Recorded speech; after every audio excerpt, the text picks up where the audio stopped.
नमस्कार मंडळी, स्वागत आहे तुमचं मराठी एक्सप्रेस आपल्या लोकप्रिय चॅनलमध्ये। मंडळी, आवादा कंपनीच्या बाहेर टपरीवर चहा पीत असणाऱ्या एका इसमाने सगळ्यात मोठी माहिती आपल्यासमोर उघड केलेली आहे, जबाबात नोंद करण्यात आलेली आहे। दिनांक 2/1/2025 चा हा जबाब आहे आणि यामध्ये काय लिहिलेलं आहे ते देखील आपण जाणून घेण्याचा प्रयत्न करूया। यामध्ये जबाबात आहे, मी योगेश अशोक देशमुख, वय 29 वर्ष, व्यवसाय शेती, राहणार मस्साजोग, तालुका केज, जिल्हा बीड, सक्षम शासकीय विश्रामगृह केज येथे हजर येऊन जबाब देतो की मी वरील ठिकाणी एकत्र कुटुंबासह राहतो व शेती करतो। दिनांक 6/12/2024 रोजी दुपारी 12:30च्या सुमारास मी मस्साजोगमधील आवादा कंपनीच्या गेटवरील सोनवणे यांच्या चहाच्या टपरीवर चहा घेत होतो। त्यावेळी एक काळ्या रंगाची MH44 Z9333 या क्रमांकाची स्कॉर्पिओ त्या ठिकाणी आली। यापूर्वी सदर स्कॉर्पिओ मी अनेक वेळा पाहिली व ती सुदर्शन घुले याची असल्याची मला माहिती आहे, त्यामुळे मला तिचा नंबर देखील माहिती आहे।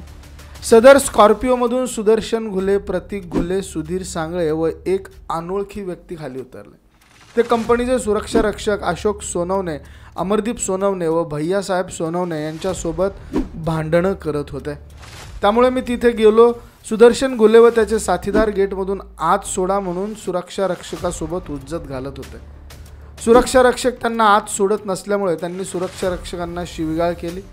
सुदर्शन घुले व त्याच्या साथीदारांनी स्वतः कंपनीचे गेट उखडले व आतमध्ये गेले। सुरक्षा रक्षक त्यांना अडवत असताना सुदर्शन घुले त्यांना, तू मस्साजोगचा महाराजा आहेस ना, तुझी काय लायकी आहे रस्ता अडवायची, असं म्हणत शिवीगाळ केली।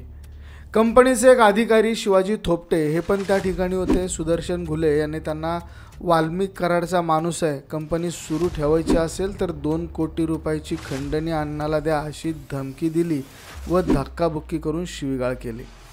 थोड्या वेळाने मस्साजोग गावचे सरपंच संतोष देशमुख हे आले व ते सुदर्शन घुले व त्याच्या साथीदारांना कंपनी बंद करू नका, गावातील लोकांना रोजगार मिळू द्या अशी विनंती करत होते।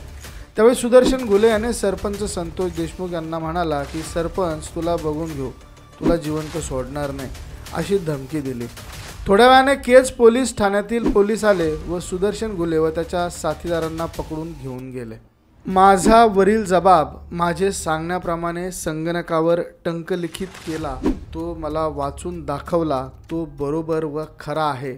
सक्षम किरण पाटील, अपर पोलीस अधीक्षक, गुन्हे अन्वेषण विभाग, छत्रपती संभाजीनगर, अशा पद्धतीचा हा जबाब आता समोर आलेला आहे। या जबाबात त्या कंपनीत, आवादा कंपनीत नेमकं काय घडलं होतं हे सगळं स्पष्ट होतं। मंडळी, याबद्दल तुम्हाला काय वाटतं? तुमच्या प्रतिक्रिया, तुमच्या कमेंट्स अवश्य नोंद करा। हा व्हिडिओ तुम्हाला आवडला असेल तर शेअर जरूर करा।